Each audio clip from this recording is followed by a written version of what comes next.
It's time to open your mind and expand your empire. You're listening to The Ted Huff Show. Join in for stories that embrace imperfections and become the inspiration you need to achieve true greatness in your life through actionable progress in the pursuit of self-discovery, self-improvement, and self-purpose. Where will your story take you? Now let's get it started with the man himself, your host, Ted Huff. Welcome to episode number 5 of The Ted Huff Show. Today we have Jonathan Pryzbyl, the owner of Proof Bread Company. He's a serial entrepreneur, and he'll be going through his humbling connection to the mind, body, people, and his persistence to surpass every summit that he's encountered. Also, you'll find out who Harriet is, so stay tuned. The first thing I want to do is just kind of get everybody understanding who you are, and this is not that simple high-level question of what do you do, but more of who is John? Growing up, I played tennis competitively. I started at age 10, took kind of hold of that. Prior to that, I played guitar and viola, and you start to see sort of a pattern of many interests. As a teenager, I often wondered what I would do when I was older, and part of the problem that I had was I found interest in a lot of different things. Finally, when I did get to college, I started to change my major a bunch. I was a Bible major, dropped that. I was an education major for a second. Kinesiology, I stuck with that one for maybe 2 semesters. Then I landed on cultural anthropology. But life was always a fast-paced endeavor for me. At 16, I got, my first job. I lasted 2 weeks as a sandwich maker at Quiznos. I got my first paycheck. Wait a second. Quiznos, and now you're making bread. Maybe it's full circle. I don't know. I don't know. Got my first paycheck at Quiznos. I was working for like $5.50 an hour, and I just felt like I could do better. I had worked fairly hard for a couple weeks, and I was disappointed that the paycheck was under $100 or something after taxes were taken out. So then taxes.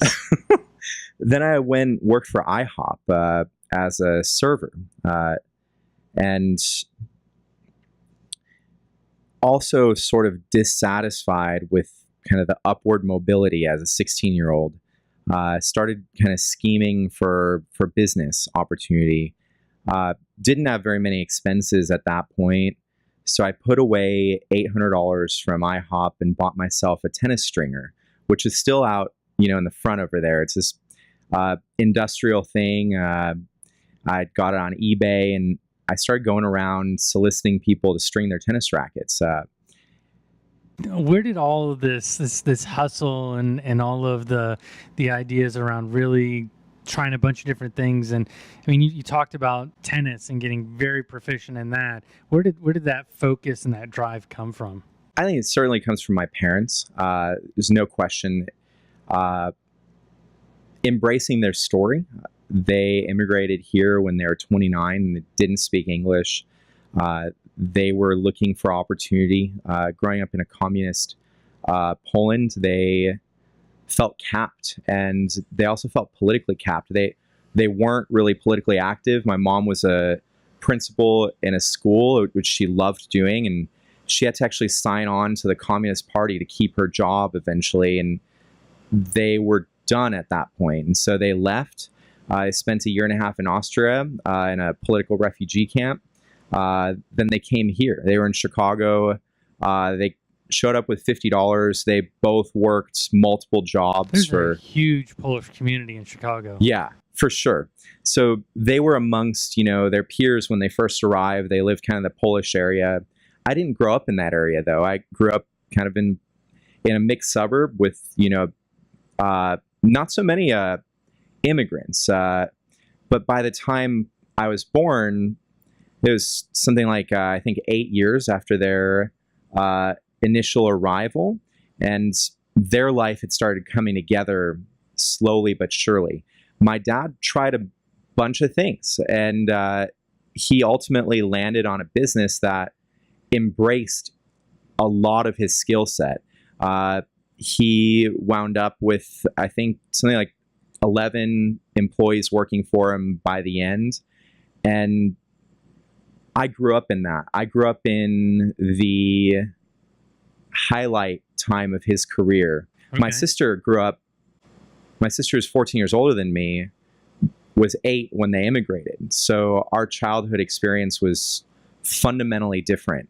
But I think that initial seed for changing and trying different things until something works certainly comes from them. Not being afraid of that changing environment, which is somewhat, I've come to find, uncommon. A lot of people are afraid of change.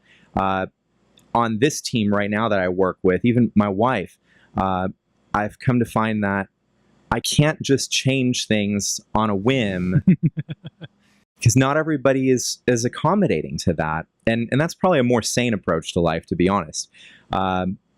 So tennis stringing led to tennis teaching in my late teens. And those were my first businesses. I got a taste of what it was like to put something together that didn't exist in that community, reach a new market, and as a result, do a lot better than I otherwise would as some assistant teaching pro working for minimum wage at a club, which I was doing simultaneously. And the beginnings of my journey up until recently were always multiple things going on all at once, trying to juggle multiple things. And really, up until last December, I was doing that even with Proof. Amanda left her job with Proof in April. So really, at this point, it's somewhat of recent history that I'm able to really focus just on one thing. And I've preferred that my entire career. I've preferred doing what I need to do to make a living, but always on the side having something that I was passionate about and developing. And there hasn't been a moment since I was a teenager where there wasn't something brewing in the background. Even now with Proof, there's other ideas brewing. Yeah. You and I have talked about a couple ideas. So yeah, I completely understand the having the core focus on what's generating the income, but at the same time looking at other things that can fulfill the inner desire to learn and to grow. Because I think that's something you and I have talked about that we have a very similar piece around, is that the consistent and continual learning about new things, different things, and trying to figure out how can I apply that to what I've got going on in my life. What I fear about this personality type in myself is, am I aging my brain? Is that possible? Because I sort of wondering whether a calmer, more stable personality on a psychological level would lead to a longer life. I don't know, but I'm hoping that hypothesis is proven false, or technology advances to deal with. But the best thing that's happened in recent times is the discovery of kind of calming myself through meditation, which I do think we all have limits. I've started to discover those limits, especially with Proof. It's one thing to work hard mentally when you're not working as hard physically, which was kind of the case in previous businesses that I've been a part of. This is really both. So let's kind of dive into that a little bit deeper, because one of the things I think is really interesting is that you went from software to soft bread. So kind of help us understand,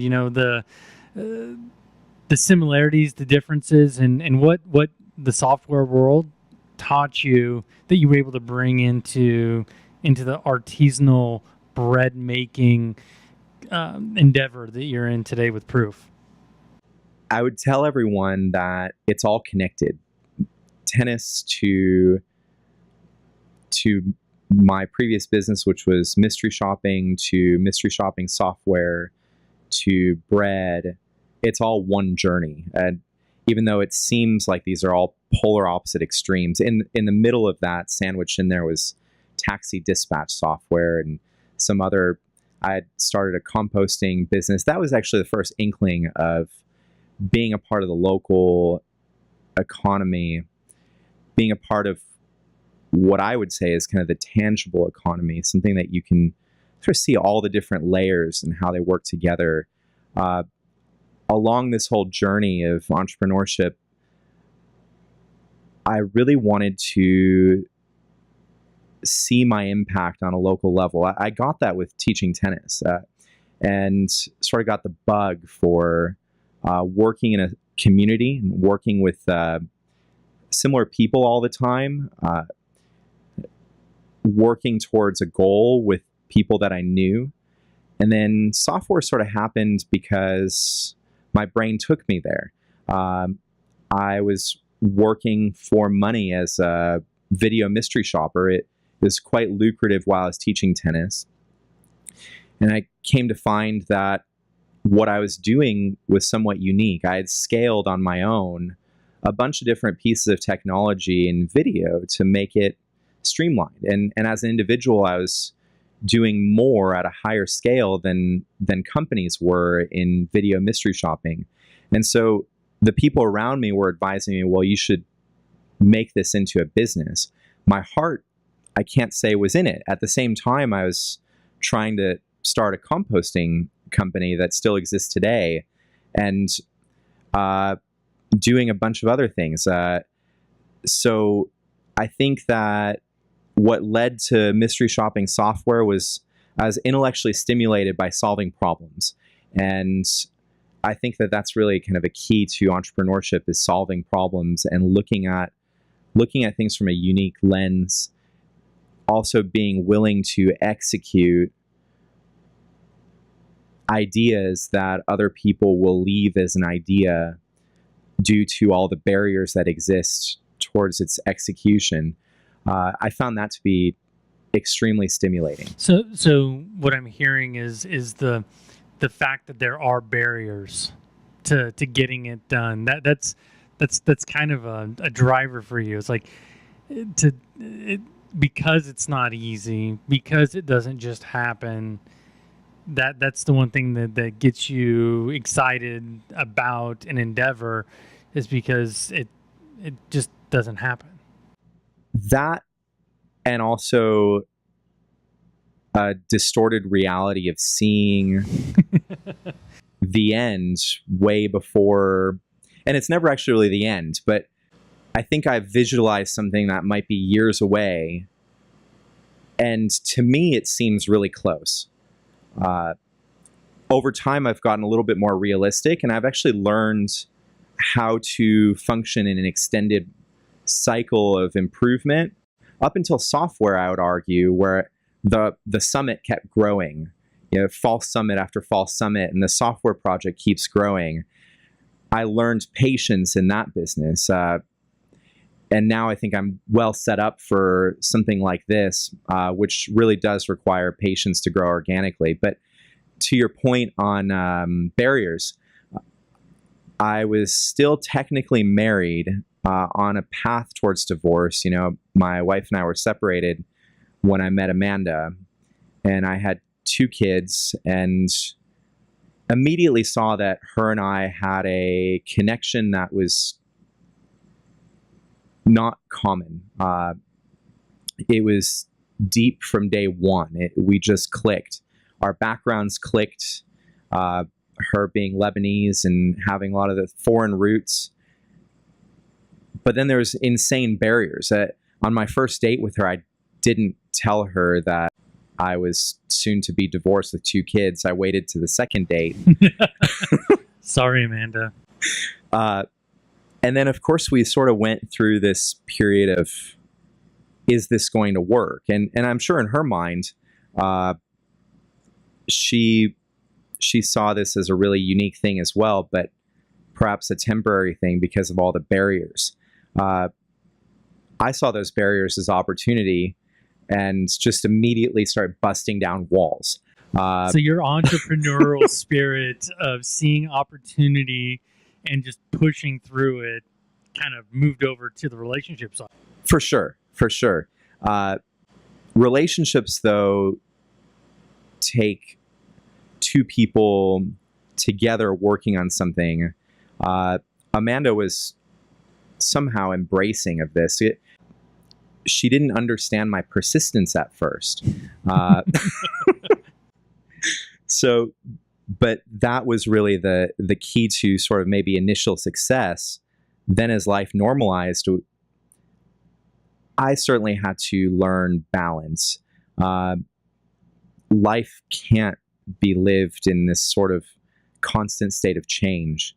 And while I'm somewhat comfortable in that constant state of change, you don't build teams that way. Forget relationships for a second. If everything's in constant flux. So it sounds like moving into Proof has given you some ability to look back at a bunch of different things, and maybe it's adjusted your perception. I'm going to use some buzzwords here, but your perception of what hustle and grind really means and how it really affects and how to actually use it right. I think the last year has been the most reflective year of my life. I've processed emotional traumas for the first time. It's sort of because I found my physical and mental limit in Proof. I also found all of the people who worked for me's physical and mental limit, and trying to lead everyone through that, trying to figure out what to do with this as a business. It's been humbling. Making bread is extremely humbling. So would you say that now you've come to a different level of vulnerability, not only with yourself, but all of your relationships and all of the people that you associate yourself with? I think that often people that lead businesses, I certainly did, have a discomfort with showing some of their faults publicly. They fear that their clients might, judge them differently or view them differently. They fear that wearing sort of their faults outwardly might compromise their ability to, negotiate or to push past. I think I've certainly come to grips with my own humanity and its limitations. Also, my own human ability to make a product with my hands. And I've come to love the lack of perfection in it, although I'm always driving towards a more perfect loaf. There's a book there in the background that I was handed when we first took over Proof. It's by... Yeah, it says bread. And he actually has some passages. This is by Jeffrey Hamelman, who just a year later, I had no idea that I'd be able to bake with this guy just a year later. But in Washington last month at Grain Gathering, I spent an afternoon baking with this man who I was given this book as kind of a Bible towards bread. And he sort of talks about the baker's hands. It's a passage early in the book. It's sort of like a poetic passage on what it's like to continually strive towards this perfect loaf of bread that you want to happen, but you also don't want to happen, because if you attain it, what else is there to do? And so you're always reaching for this perfect loaf of bread that you secretly hope will never arrive. It's kind of an interesting thing where you think about it and you want it, but you secretly are hoping not to have it. That's interesting, because that's striving for perfection, but secretly not wanting to get there. I've come to find with people that have an entrepreneurial personality, there often is also a pairing with sort of being self-abusing, because we we're never quite satiated with our own performance. At least that's been my experience, and the experience that I've found is sort of commonplace in others. Working 16 hours straight over blocks of dough that are extraordinarily temperature sensitive, within 5 degrees, you've got to nail it throughout the whole process. You got to keep it there throughout the whole process against a really hot room. Yeah, what is it in here? 86 right now. The oven is not on. There's nothing happening right now. Right. This is calm as far as the temperature in here. Pastries have to be kept in the 60s. That butter has to be pliable. If it gets too hard, it starts to crack, and the layers are all messed up. If it's too cold, you can't spread it thinner and thinner, because what's happening is I'm taking what starts with a block of butter, and it ends up spreading out into 81 really tiny, smaller than a millimeter layers. We're doing this all by hand. That process is so intellectually stimulating to get right. When we first started, Jared, the founder of Proof, it took him so long to perfect croissants. He said, maybe this summer you guys ought to just practice on them and work on bread, for production. Somehow Amanda and I had a knack for him to a degree that he said, no, I take that back. You're doing just fine. These are so much better than when I started. How did Proof happen? Because last time you and I, and we just reconnected recently, but last time you were in software and now you're in soft bread, as I mentioned before. so how did that happen? Because it seems so different to me. Yeah. Quick background on why I would have even been looking for opportunity. I mentioned earlier that I went through divorce, and divorce is painful. I really don't recommend it. One of the problematic things about being a business owner in divorce, depending on where you live, is your business is community property, and whether you did a lot of it or whether you did a little of it, you own 50%. We kept our business going for a little over a year as co-owners after divorce. And I finally, traveling, decided I can't do this. I was still showing up daily and working with my ex, and it sort of felt like I wasn't divorced. It felt like I still was dealing with the same exact struggles, except now I had also, rightfully so, a sort of jealous partner that, I was spending more time with my ex than with, and I didn't want that either. Eventually that had to kind of come to a close, and I had to go through sort of a painful transition of, I gave my business away to another company that I'd invested, and I went to work for that new entity as its president, in a very foreign role for me, because now as an employee for the first time in a long time. And at first I had total reins, because they didn't know what the heck was going on. Those reins kept getting stripped away little by little by little as they took more and more on themselves, and sort of folded my business into their enterprise. To me, it was just being robbed of every bit of my work soul. I lasted about 1.5 years in that arrangement, but Proof happened a year into that transition. And so even now, I can't say that my eyes and ears are ever closed off to opportunities. We were regulars of Proof Bread, which at the time was a one farmer's market business, and they had some restaurants. We went to the Gilbert Farmers Market. We discovered them after being in Europe and tasting real bread. Came back with a mission, had to find real bread here, had to. Stumbled upon Proof, and we bought Proof every single week. So how long from the time you first tasted Proof to the time that you were making 14 Proof? months. 14 months. Yeah. In that time, Jared actually had, just 3 or 4 months before we bought Proof, posted an ad that he needed part-time help. And I remember telling Amanda, hey, I kind of want to apply for this. I don't have any time. I'm the president of a growing software enterprise that we're scaling up like crazy. Yeah, to give you an idea, at that point, we had invested something like $600,000 into our software project.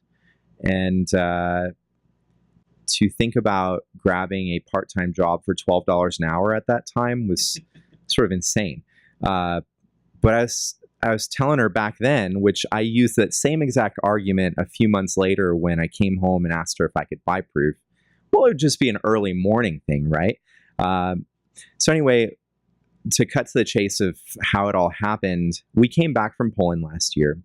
My mom is terminally ill with cancer. She's had that for 20 years. She's quite a fighter. That's some fighting spirit there. She was given an 18-month prognosis 20 years ago.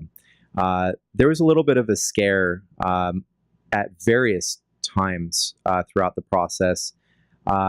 Generally, she wasn't doing all that well last year. We went and visited. It was some of an emotionally trying trip.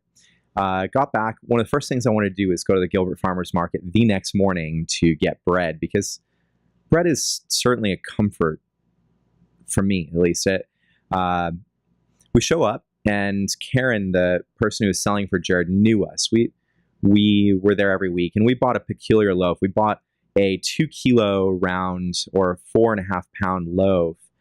He only made like 4 or 5 of them every week. Who wants that much bread? Well, we did. We wanted that loaf to last all week until the next opportunity we had to buy Proof bread. There'd never a moment without Proof bread in the house. Well, and that kind of goes back to the discussion you and I have had about the idea of fresh bread, and like fresh bread may not always be the best bread when you're talking about real bread. When I went to this grain gathering just a month or two ago, I was struck by how many bakers have a disenchanted view of fresh bread. Any of us that actually bake bread realize that the normal historical use of bread lasts. You brought me today something that you made from really a more of a stale loaf. You made a stuffing from it. Yeah, what, from 2 weeks ago? Yeah, and that to me is just the delicious, tip of the... by the way. Delicious. Thanks, Jen. Bread can be used way past its fresh date. And real bread does not mold. It has flour, water, and salt. It can be stored just in a linen bag or covered with a kitchen cloth, and you can find a use for it well after it goes stale. So that maybe that's where I come in. It's like what does stale really mean? Hard. Okay. That's all it is, right? Is the bread itself still has these. You take pasta and you dry it, and then you rehydrate it, and you have. So you have stale pasta. Yeah, certainly. In your house right now, in your pantry, you might have some stale pasta, but that's all that stale bread is, right? So you can put it in a French onion soup, in a broth, and make that bread portion of it. Your recipe might call for a dried out fresh loaf. What a waste. Get a loaf of bread from your local farmer's market. When you're done eating it for sandwiches, preserve it, not by putting it in a plastic bag, because a plastic bag will let it mold over time after a couple weeks, even if it's high quality. Go buy Bread is Gold if you want. We'll go ahead and put a link in the show notes also, so you can get access to an understanding of what you can use bread for after it is dried out and becomes stale. Now that I know what stale really means, yeah. We'll So go ahead and put that in the show notes. Back to the original question, though, on acquiring Proof. Showed up to the farmer's market on that Saturday morning. Karen says he's moving. Literally, no hello, no, he's moving. And it took me a second to realize what she meant. My heart immediately sunk. I said, when? 3 weeks. I just remember the feeling that I had, because I just had this sort of emotionally tumultuous experience in Poland with my family. And I sort of felt robbed in that moment somehow. My mind immediately started going. Again, faced with that barrier. By the following Wednesday, just 5 days later, I was in Jared's garage with the intent to buy proof, learning how to bake bread. I met with him on Tuesday after writing him an email on Monday. And originally, I just wrote him an email. I sort of knew there was something there. I told Amanda that I was just trying to get a recipe. So Sneaky. I did go and meet with him, and what was interesting was I asked him what he was looking to do with proof, if he was interested in selling it, and what he was looking to get out of it. I was shocked that to him, the most important thing was not monetizing something that he poured his heart and soul into. He really just wanted to get some of his equipment investment out of it.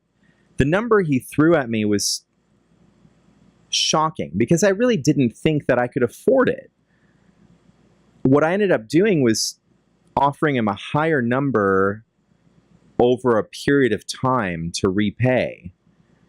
And he was really happy with that. I was ecstatic. I went home and I said, well, we can't not buy this bakery. And I asked Amanda if it was okay. Sleepless nights begin. I do remember saying to Amanda that, hey, it's not going to be so bad. I'm going to wake up a little bit earlier than I already do because I was already a morning person. I'm going to wake up at 3 instead of 5, and I'll be done by like 10 or 11 every day.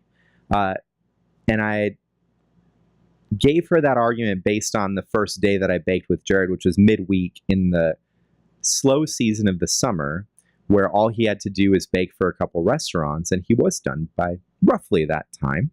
Of course, I didn't factor a lot of other things. So, we went the entrepreneurial optimism kicked in there. Yeah. It's been the most difficult 14 months. I can't even begin to describe that to you. I very quickly saw my personal life falling apart because it wasn't just a few hours. I was on conference calls as the president of my previous company, loading our old oven, saw the opportunity with proof, and we dove right in. We didn't reject anything that was already there. I had my blinders on to difficult social relationships that were extremely damaging. I didn't want to humiliate myself as a new baker.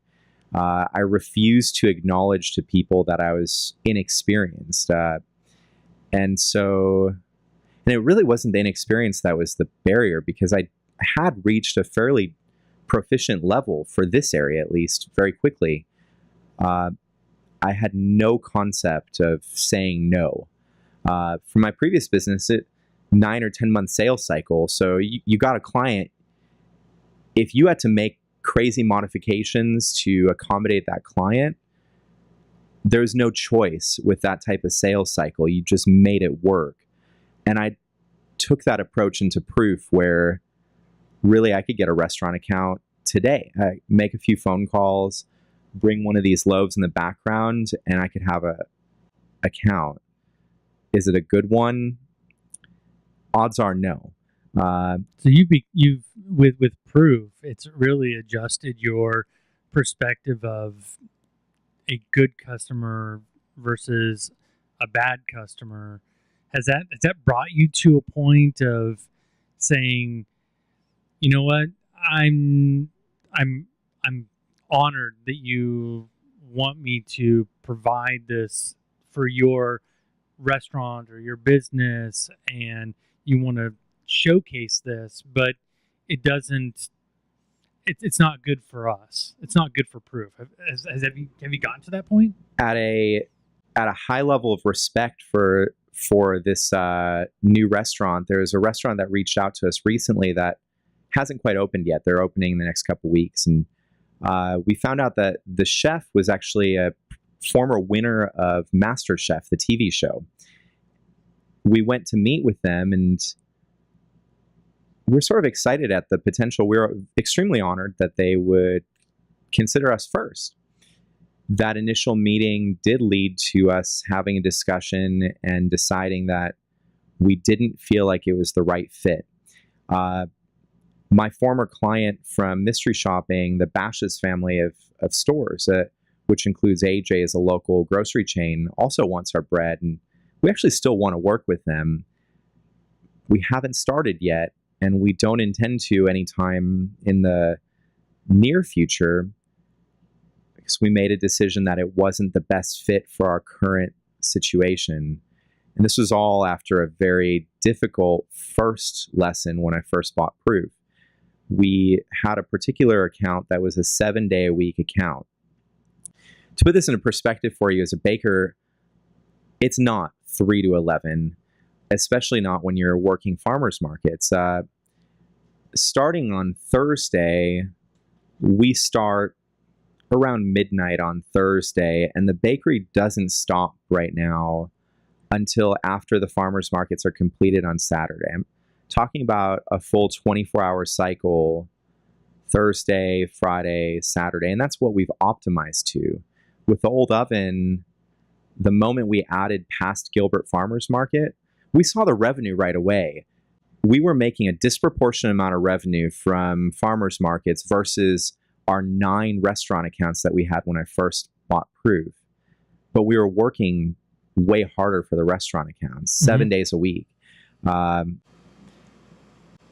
we came to find that the food culture in the restaurant world is incongruent with artisan bread. I would actually argue that restaurants haven't caught up to actual artisanship with the ingredients that they're using. They are unfortunately plagued with Western homogeneous delivery on food.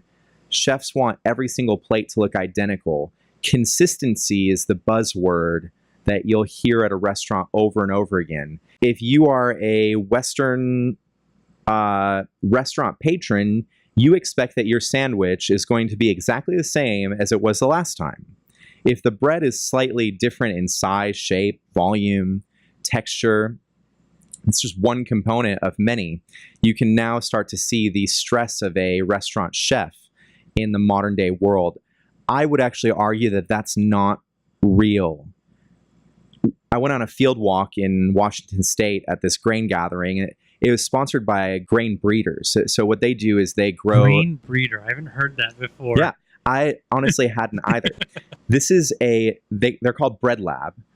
What they do is they grow thousands of different varietals of grain, and they observe from a scientific level. They have PhDs working there, really geeky, nerdy types that I just fell in love with.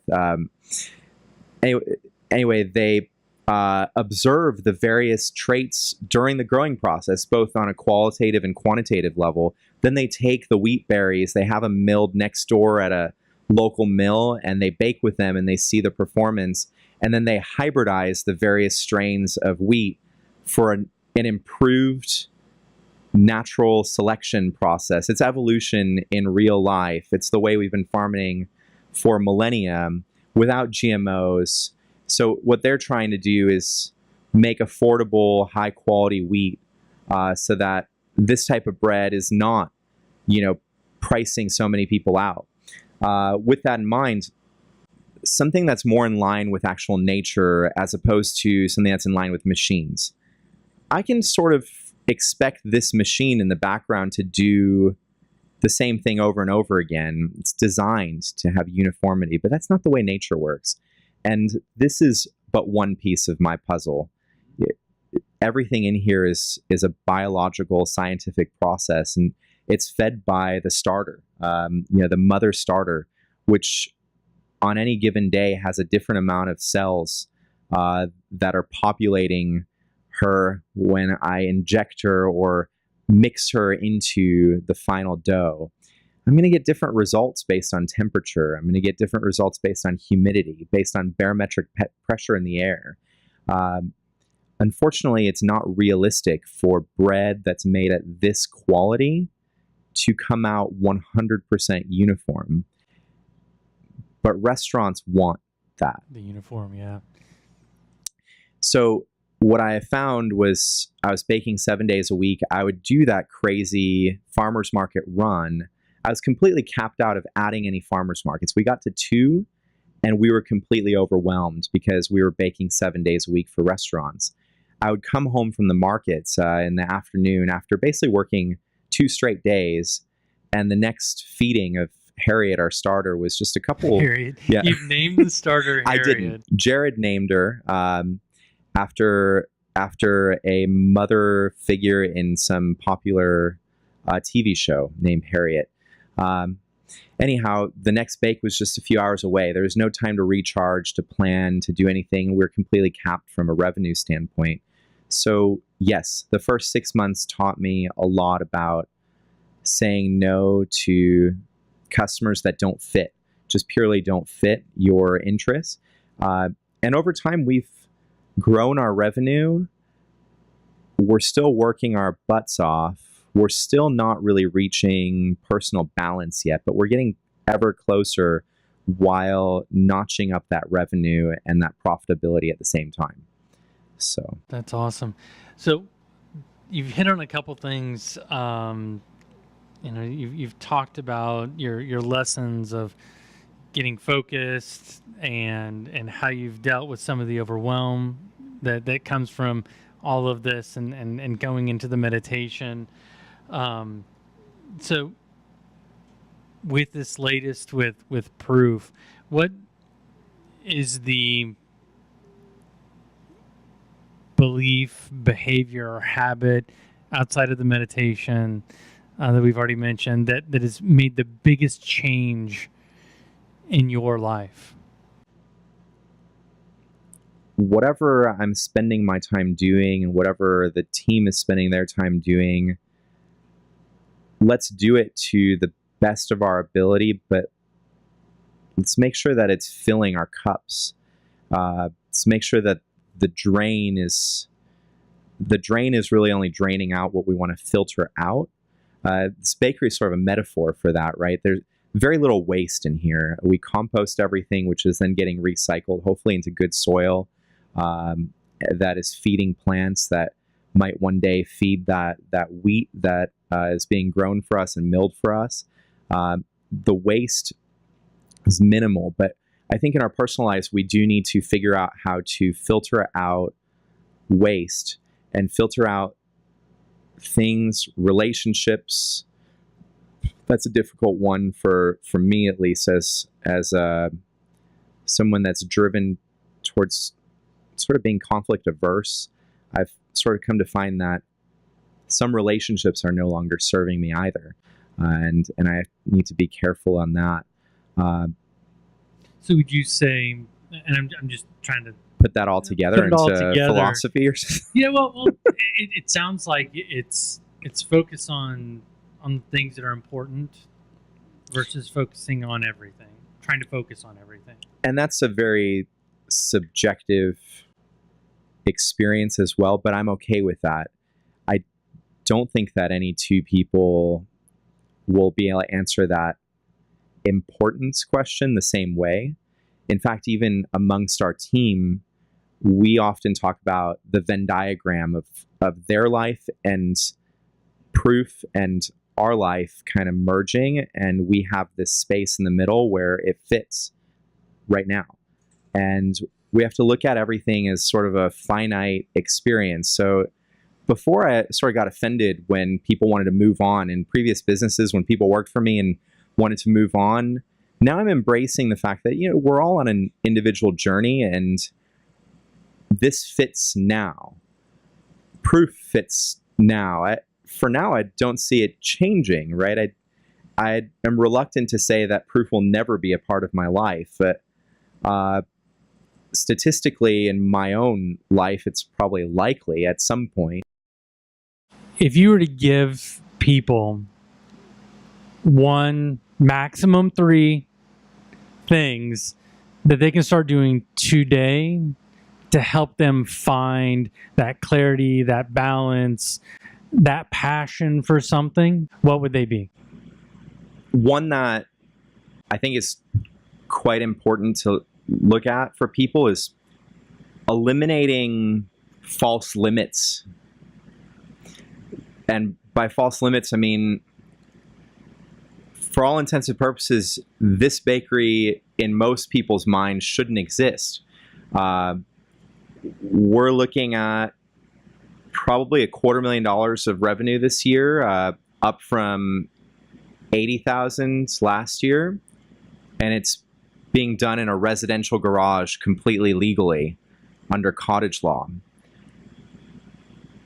And I'm going to use that as an argument for what other people might see as limit. We talked a lot about breaking down barriers, but there is a barrier that a lot of people would have that would potentially stop them from being a baker.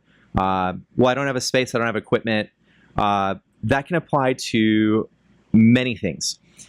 Your garage, your home office might be an opportunity for you. And if you're listening to this with no intention to have a business, if we're looking from a life perspective, maybe asking what are false limits in my life? What are things that are barriers that I can actually overcome?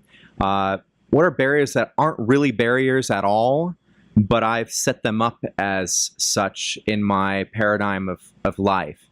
I would say that's a really important one.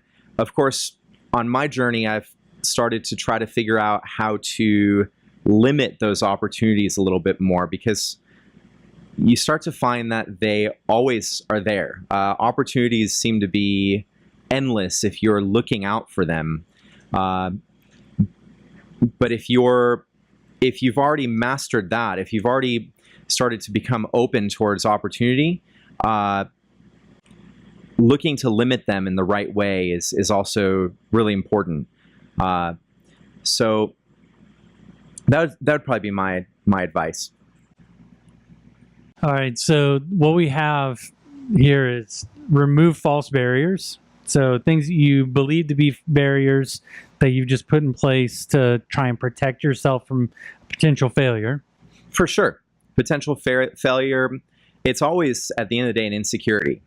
In this case, the example would be, I can't be a baker because I don't have a facility.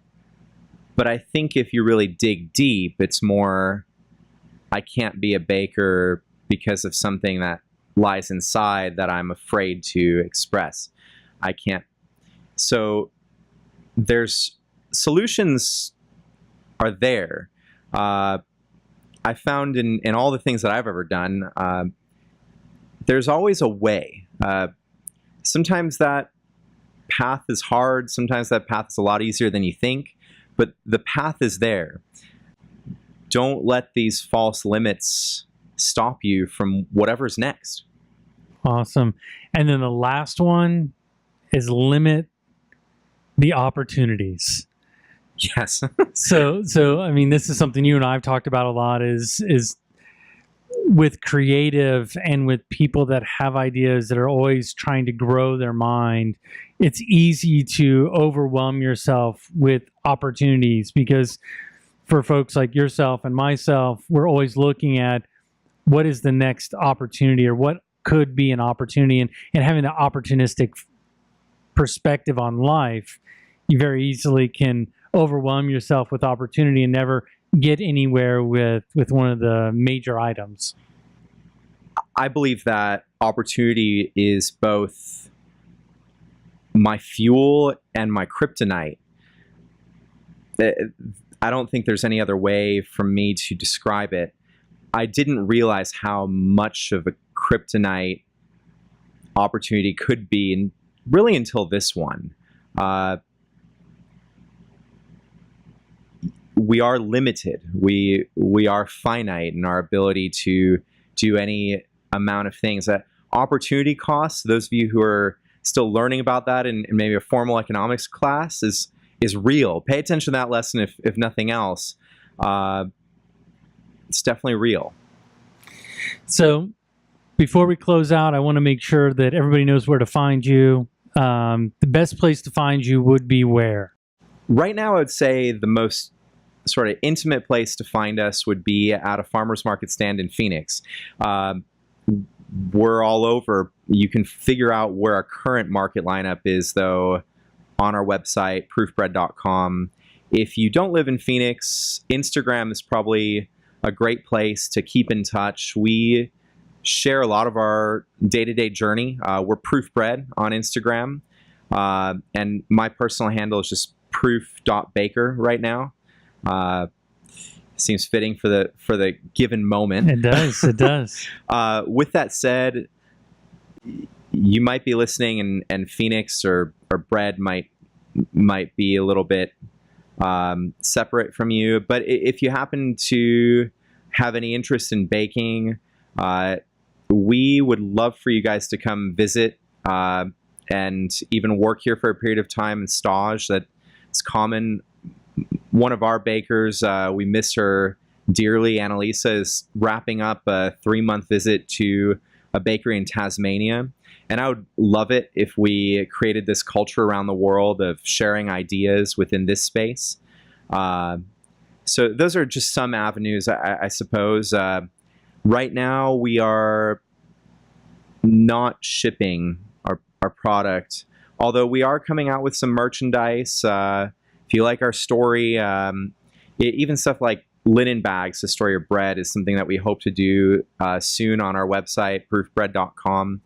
I'm not sure if we'll ever be shipping our artisan bread, at least not outside of Phoenix. We do want to do same-day delivery here for people that live in this area. I would encourage everyone to seek out their local baker, though.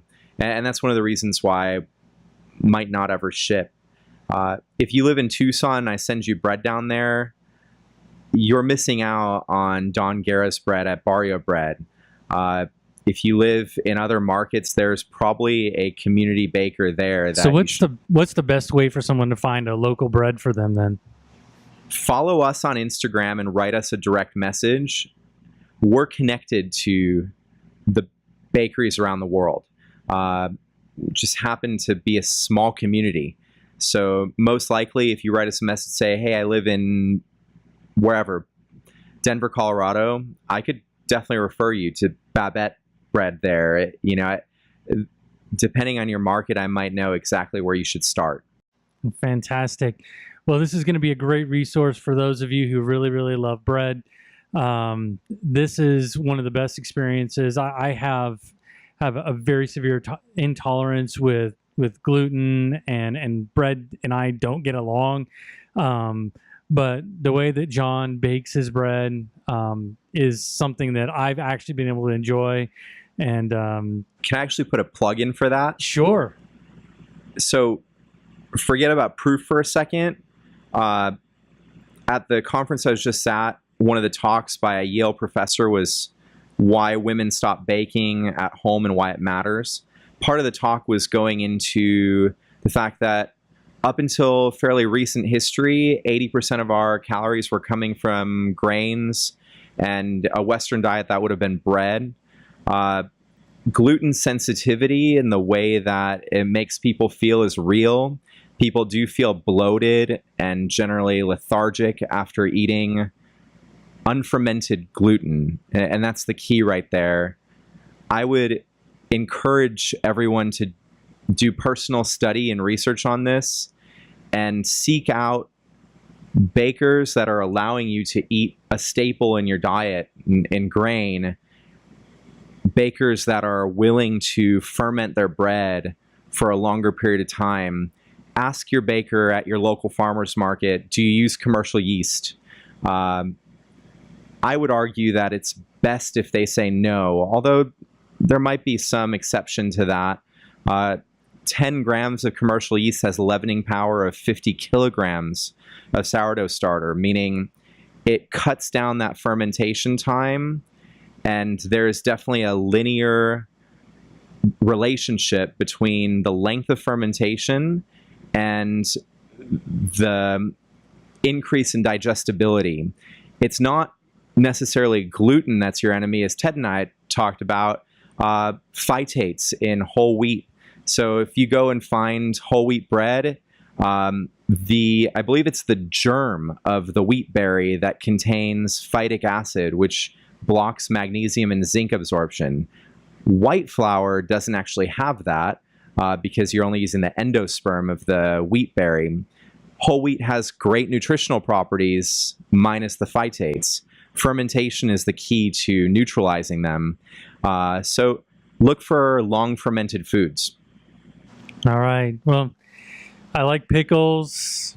I like pickled onions. I like fermented food, so that only is fitting to my love for sourdough. And it's sustainable. If people listening to this are studying sustainability or wondering how we can have a more sustainable food system, bread fits into a greater lifestyle of eating fermented foods that have been preserved from seasonal fruits and veggies, which I would hope more and more people revert back to. We were very genius prior to modern refrigeration, our ability to take seasonal fruits and veggies at harvest and make them last all year through fermentation. Just so happens that bread in its truest form, in my opinion, sourdough form, is also fermented food right up there. It's a beautiful way of dealing with food items. And what I find fascinating is just how different the digestibility is at the end, just through the process of fermentation, basically fundamentally changing something in that process. It's kind of interesting to me. Well, fantastic. Well, thanks again, John. I appreciate all the time going through all of this. We'll have tons of links in the show notes, be able to get to everything we've talked about, give you access to John and his team to really help you find the bread that is best for you.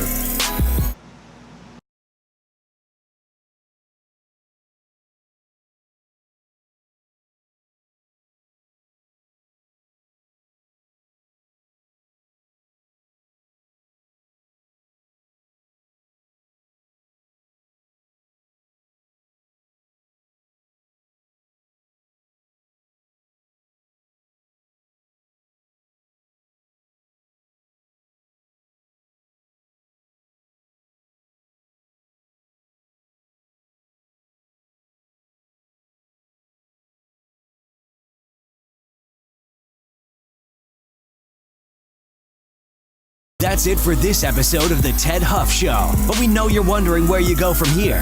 TedHuff.com makes it easy for you to get notifications for new episodes, specialized contests, exclusive giveaways, and upcoming events simply by signing up for our mailing list. You'll get access to all this and more by visiting TedHuff.com. That's TEDDHUFF.com. Until next time, open your mind and expand your empire right here on The Ted Huff Show.